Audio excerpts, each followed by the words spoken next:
ሰላም ሰላም እንዴት ናችሁ ውድ ፋሚሊዎች?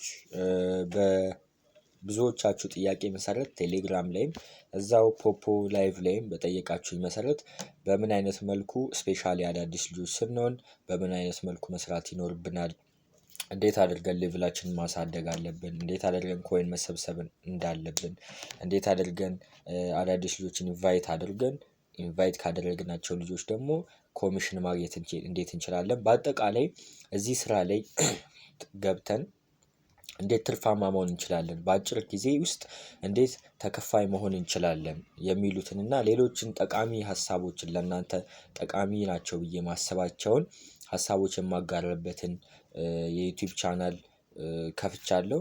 ስለዚህ ሁላችሁም ሰብስክራይብ አድርጉ። ከዚህ በኋላ አሪፍ ትምህርቶችን ይዤላችሁ እመጣለሁ። መልካም የስራ ጊዜ ይሁንላችሁ።